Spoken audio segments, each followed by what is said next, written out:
Jorge, la lectura de tus poemas, eso ya se ha dicho antes en los estudios que hay de tu poesía y la gente que te sigue y te lee, hay una sensación de nostalgia, pero la palabra nostalgia tiene una doble connotación. Uno dice nostalgia es simplemente nostalgia del pasado, pero yo creo sentir en tu poesía una gran nostalgia, por llamarla así. ¿Estás de acuerdo con eso? Yo creo que sí, porque en el fondo vivo el recuerdo, pero también invento cosas de nostálgicas. Y mi poesía también refleja la vida provinciana, contraposición de la vida ciudadana. O sea, yo aunque he vivido tantos años en la ciudad, nunca me he incorporado a una vida ciudadana mental. O sea, sin ser un poeta aldeano ni campesinos, soy un poeta que participa de una vida que ya se fue, de una manera de ser que ya se fue, o se está yendo. Tú eres guardián del mito, te has definido un poco así, me gusta esa definición, la encuentro hermosa. ¿Cuál es el mito que tú has querido conservar y guardar? El mito de, como estábamos hablando, de que existe una aldea eterna que está dentro de uno. Y que el poeta es el guardián también de una voluntad de ser, de una voluntad de ser una persona injertada en una sociedad que puede ser una sociedad modelo, que debería ser. Transmitir una serie de valores que se están perdiendo: la lealtad, la honestidad, la pureza. Parece todo muy idílico, pero en realidad es así.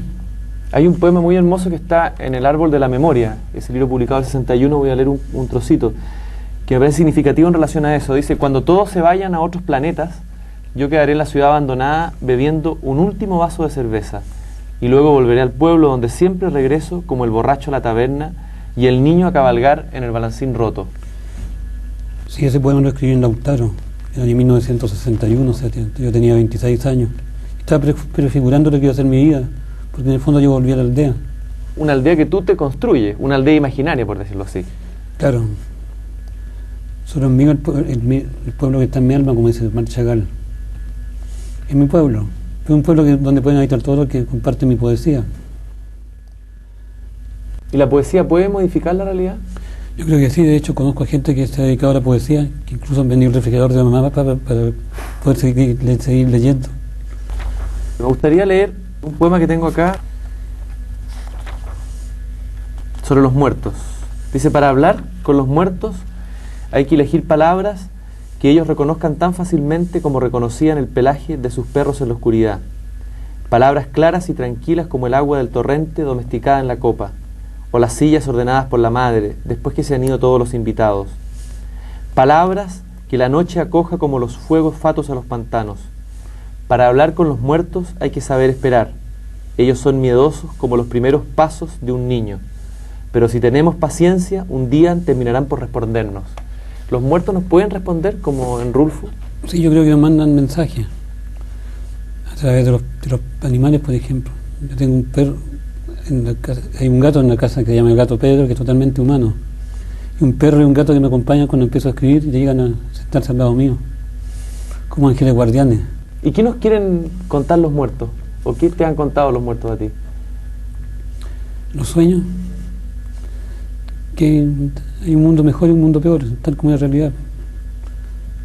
No me han contado, no hay mayores revelaciones en ese sentido. Me han llegado frases, sí, frases de las cuales a partir de las cuales ha partido un poema. Me he sentido con deseo de abandonar la poesía, pero entonces me dedico a traducir. Porque hay poemas tuyos donde a partir de elementos cotidianos como que se logra construir un mundo y sin embargo después viene esta como una suerte de escepticismo, de despojo, ¿eh? Viene el derrumbe.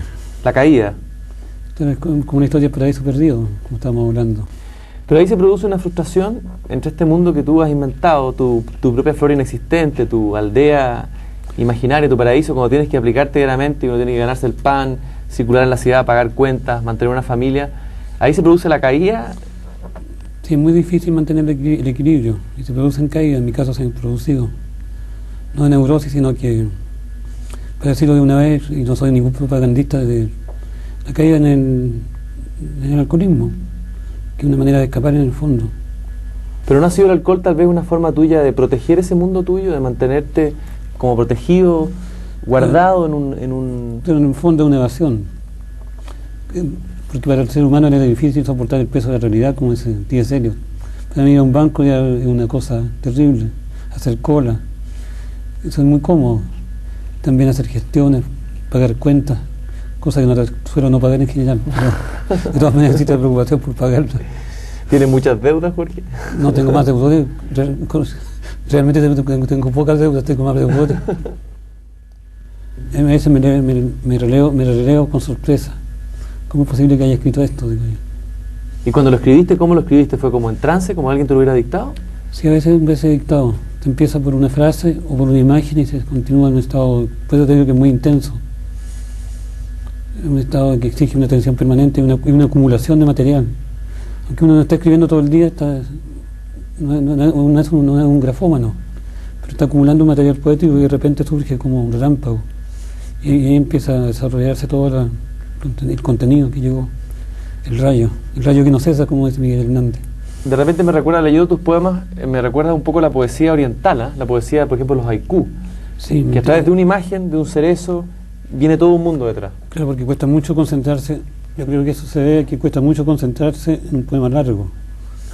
A mí me cuesta, por ejemplo.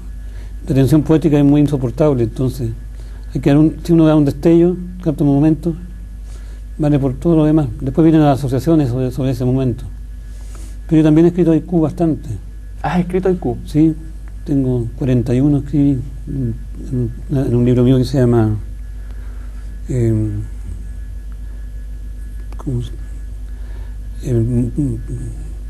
Muertes y Maravillas. Muertes y Maravillas, un sí, precioso sí. libro, ese que es difícil de encontrar ahora. Sí, está agotado. ¿Y te recuerdas de alguno de esos haiku? Sí, me acuerdo de uno que dice: nieva y todos en la ciudad quisieran cambiar de nombre. Jorge, tú amas la vida, ¿no? Sí, me gusta mucho la vida. Aunque no lo paso bien a veces, pero de todas maneras yo sé que la vida es de dulce y de grasa, como se dice vulgarmente. Hay que saber soportar los malos ratos. Porque algunos hablan de que Jorge Teillier es poeta maldito, pero yo diría, como tú bien lo dices en esta conversación, que tú eres un poeta bendito. Yo, a pesar de todo, siento en tu poema un optimismo con la vida, un amor a las cosas simples, un amor a las polillas, a los árboles, a la niñez. Hay un optimismo detrás de tu poesía. Aves, a los pájaros, a los animalitos. Jorge, bueno, nosotros, lamentablemente, existe el tiempo. Y menos mal. Menos mal, dices, tú estás sufriendo mucho en la entrevista, no creo, ¿no? Sí, bastante. ¿Sufres mucho cuando te entrevistas? Sí, no hay que decir nunca. Pero has dicho muchas cosas detonantes. Miento bastante, que ya. Uno miente siempre cuando habla, pero yo creo que los poetas mienten menos que los otros seres humanos, ¿no? Ojalá.